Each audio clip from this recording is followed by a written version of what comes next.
Kisah Para Rasul pasal yang keempat. Petrus dan Yohanes di hadapan Mahkamah Agama. Ketika Petrus dan Yohanes sedang berbicara kepada orang banyak, mereka tiba-tiba didatangi imam-imam dan kepala pengawal bait Allah serta orang-orang Saduki. Orang-orang itu sangat marah karena mereka mengajar orang banyak dan memberitakan bahwa dalam Yesus ada kebangkitan dari antara orang mati. Mereka ditangkap dan diserahkan ke dalam tahanan sampai keesokan harinya karena hari telah malam. Tetapi di antara orang yang mendengar ajaran itu banyak yang menjadi percaya, sehingga jumlah mereka menjadi kira-kira 5.000 orang laki-laki. Pada keesokan harinya, pemimpin-pemimpin Yahudi serta tua-tua dan ahli-ahli Taurat mengadakan sidang di Yerusalem. Dengan imam besar Hanas dan Kayafas, Yohanes dan Alexander, dan semua orang lain yang termasuk keturunan imam besar. Lalu Petrus dan Yohanes dihadapkan kepada sidang itu dan mulai diperiksa dengan pertanyaan ini, dengan kuasa manakah atau dalam nama siapakah kamu bertindak demikian itu? Maka jawab Petrus penuh dengan Roh Kudus, "Hai pemimpin-pemimpin umat dan tua-tua, jika kami sekarang harus diperiksa karena suatu kebajikan kepada seorang sakit dan harus menerangkan dengan kuasa manakah orang itu disembuhkan, maka ketahuilah oleh kamu sekalian dan oleh seluruh umat Israel bahwa dalam nama Yesus Kristus, orang Nazaret, yang telah kamu salibkan, tetapi yang telah dibangkitkan Allah dari antara orang mati, bahwa oleh karena Yesus itulah orang ini berdiri dengan sehat sekarang di depan kamu. Yesus adalah batu yang dibuang oleh tukang-tukang bangunan, yaitu kamu sendiri, namun ia telah menjadi batu penjuru. Dan keselamatan tidak ada di dalam siapapun juga selain di dalam Dia, sebab di bawah kolong langit ini tidak ada nama lain yang diberikan kepada manusia yang olehnya kita dapat diselamatkan. Ketika sidang itu melihat keberanian Petrus dan Yohanes dan mengetahui bahwa keduanya orang biasa yang tidak terpelajar, maka heranlah mereka, dan mereka mengenal keduanya sebagai pengikut Yesus. Tetapi karena mereka melihat orang yang disembuhkan itu berdiri di samping kedua rasul itu, mereka tidak dapat mengatakan apa-apa untuk membantahnya. Dan setelah mereka menyuruh rasul-rasul itu meninggalkan ruang sidang, berundinglah mereka dan berkata, "Tindakan apakah yang harus kita ambil terhadap orang-orang ini? Sebab mereka telah nyata kepada semua penduduk Yerusalem bahwa mereka telah mengadakan suatu mujizat yang menyolok dan kita tidak dapat menyangkalnya. Tetapi supaya hal itu jangan makin luas tersiar di antara orang banyak, baiklah kita mengancam dan melarang mereka, supaya mereka jangan berbicara lagi dengan siapapun dalam nama itu." Setelah keduanya disuruh masuk, mereka diperintahkan supaya sama sekali jangan berbicara atau mengajar lagi dalam nama Yesus. Tetapi Petrus dan Yohanes menjawab mereka, "Silakan kamu putuskan sendiri manakah yang benar di hadapan Allah, taat kepada kamu atau taat kepada Allah. Sebab tidak mungkin bagi kami untuk tidak berkata-kata tentang apa yang telah kami lihat dan yang telah kami dengar."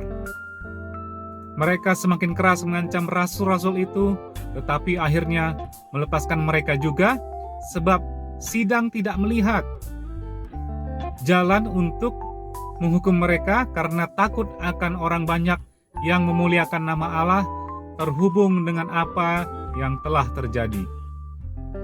Sebab orang yang disembuhkan oleh mujizat itu sudah lebih dari 40 tahun umurnya. Ayat yang ke-23. Doa jemaat. Sesudah dilepaskan, pergilah Petrus dan Yohanes kepada teman-teman mereka, lalu mereka menceritakan segala sesuatu yang dikatakan imam-imam kepala dan tua-tua kepada mereka. Ketika teman-teman mereka mendengar hal itu, berserulah mereka bersama-sama kepada Allah, katanya, "Ya Tuhan, Engkaulah yang menjadikan langit dan bumi, laut dan segala isinya. Dan oleh Roh Kudus dengan perantaran hamba-Mu Daud, Bapa kami, Engkau telah berfirman, mengapa rusuh bangsa-bangsa, mengapa suku-suku bangsa mereka-reka perkara yang sia-sia? Raja-raja dunia bersiap-siap dan para pembesar berkumpul untuk melawan Tuhan dan yang diurapinya. Sebab sesungguhnya telah berkumpul di dalam kota ini Herodes dan Pontius Pilatus beserta bangsa-bangsa dan suku-suku bangsa Israel melawan Yesus, hamba-Mu yang kudus yang Engkau urapi,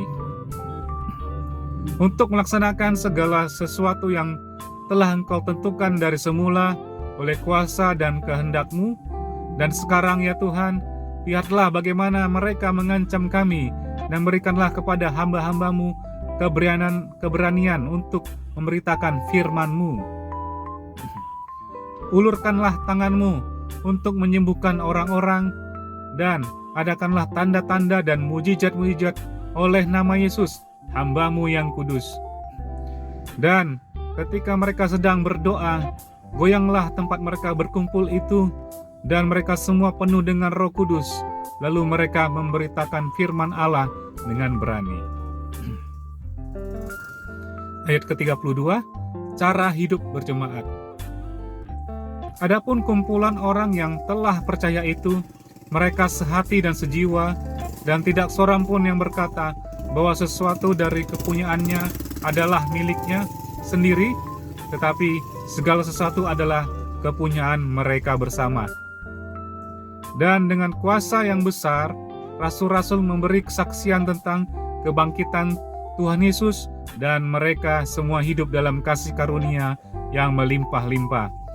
Sebab tidak ada seorang pun yang berkekurangan di antara mereka, karena semua orang yang mempunyai tanah dan rumah menjual kepunyaannya itu, dan hasil penjualan itu mereka bawa dan mereka letakkan di depan kaki rasul-rasul, lalu dibagi-bagikan kepada setiap orang sesuai dengan keperluannya. Demikian pula dengan Yusuf, yang oleh rasul-rasul disebut Barnabas, artinya anak penghiburan, seorang Lewi dari Siprus. Ia menjual ladang miliknya, lalu membawa uangnya itu dan meletakkannya di depan kaki rasul-rasul.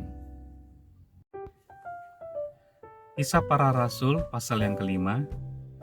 Ananias dan Safira. Ada seorang lain yang bernama Ananias. Ia beserta istrinya Safira menjual sebidang tanah. Dengan setahu istrinya, ia menahan sebagian dari hasil penjualan itu, dan sebagian lain dibawa dan diletakkannya di depan kaki rasul-rasul. Tapi Petrus berkata, "Ananias, mengapa hatimu dikuasai iblis, sehingga engkau mendustai Roh Kudus dan menahan sebagian dari hasil penjualan tanah itu? Selama tanah itu tidak dijual, bukankah itu tetap kepunyaanmu? Dan setelah dijual, bukankah hasilnya itu tetap dalam kuasamu? Mengapa engkau merencanakan perbuatan itu dalam hatimu? Engkau bukan mendustai manusia, tetapi mendustai Allah." Ketika mendengar perkataan itu, rebahlah Ananias dan putuslah nyawanya. Maka sangat ketakutan semua orang yang mendengar hal itu. Lalu datanglah beberapa orang muda, mereka mengapani mayat itu, mengusungnya keluar dan pergi menguburnya. Kira-kira 3 jam kemudian, masuklah istri Ananias tetapi ia tidak tahu apa yang telah terjadi. Kata Petrus kepadanya, "Katakanlah kepadaku, dengan harga sekiankah tanah itu kamu jual?" Jawab perempuan itu, "Betul, sekian." Kata Petrus, "Mengapa kamu berdua bersepakat untuk mencobai roh Tuhan? Lihatlah, orang-orang yang baru mengubur suamimu berdiri di depan pintu, dan mereka akan mengusung engkau juga keluar." Lalu rebahlah perempuan itu seketika itu juga di depan kaki Petrus, dan putuslah nyawanya. Ketika orang-orang muda itu masuk, mereka mendapati dia sudah mati. Lalu mereka mengusungnya keluar dan menguburnya di samping suaminya. Maka sangat ketakutanlah seluruh jemaat dan semua orang yang mendengar hal itu. Ayat yang ke-12, tanda-tanda dan mujizat-mujizat. Dan oleh rasul-rasul diadakan banyak tanda dan mujizat di antara orang banyak. Semua orang percaya lalu berkumpul di Serambi Salomo dalam persekutuan yang erat. Orang lain tidak ada yang berani menggabungkan diri kepada mereka, namun mereka sangat dihormati orang banyak. Dan makin lama makin bertambahlah jumlah orang percaya kepada Tuhan, baik laki-laki maupun perempuan. Bahkan mereka membawa orang-orang sakit keluar ke jalan raya dan membaringkannya di atas balai-balai dan tilam, supaya apabila Petrus lewat, setidaknya bayangannya mengenai salah seorang dari mereka. Dan juga orang banyak dari kota-kota di sekitar Yerusalem datang berduyun-duyun serta membawa orang-orang yang sakit dan orang-orang yang diganggu roh jahat, dan mereka semua disembuhkan. Ayat yang ke-17, rasul-rasul dilepaskan dari penjara. Akhirnya mulailah imam besar dan pengikut-pengikutnya, yaitu orang-orang mazhab Saduki, bertindak sebab mereka sangat iri hati. Mereka menangkap rasul-rasul itu, lalu memasukkan mereka ke dalam penjara kota. Tetapi waktu malam seorang malaikat Tuhan membuka pintu-pintu penjara itu dan membawa mereka keluar. Katanya, "Pergilah, berdirilah di bait Allah, dan beritakanlah seluruh firman hidup itu kepada orang banyak." Mereka mentaati pesan itu, dan menjelang pagi masuklah mereka ke dalam bait Allah, lalu mulai mengajar di situ.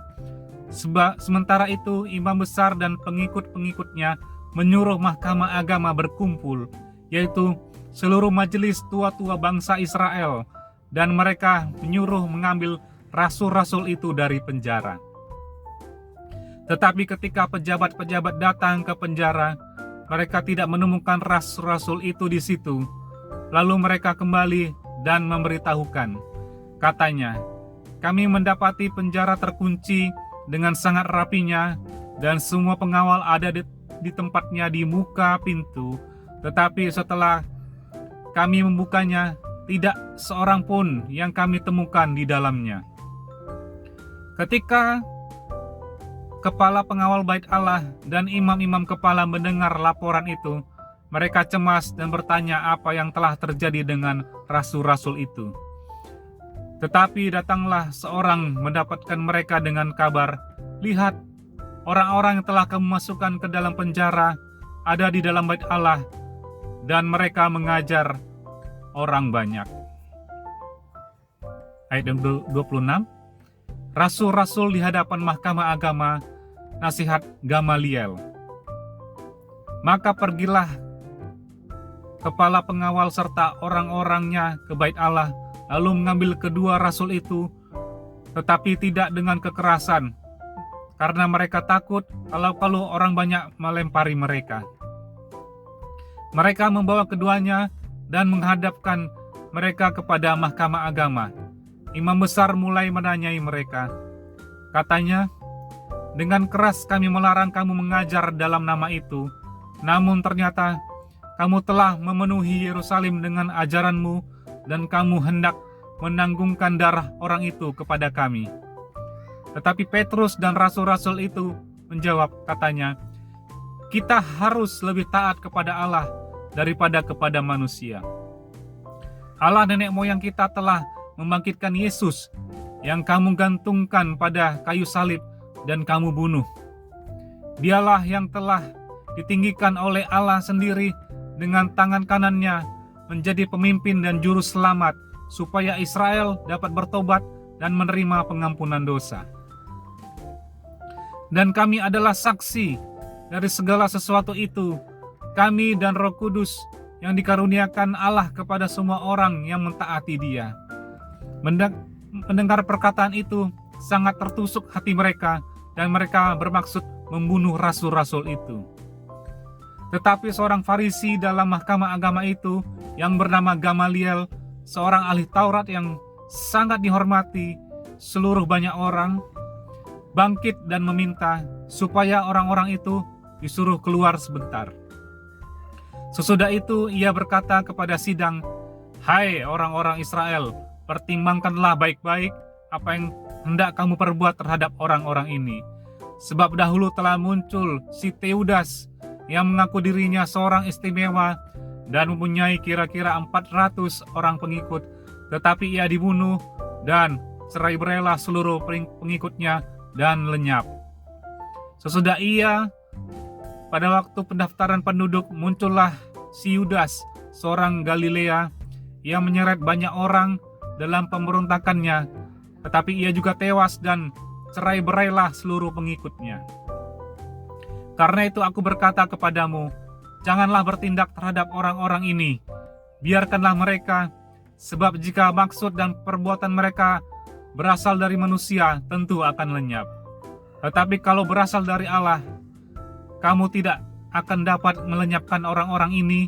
Mungkin ternyata juga nanti bahwa kamu melawan Allah." Nasihat itu diterima. Mereka memanggil rasul-rasul itu, lalu menyesah mereka dan melarang mereka mengajar dalam nama Yesus. Sesudah itu mereka dilepaskan.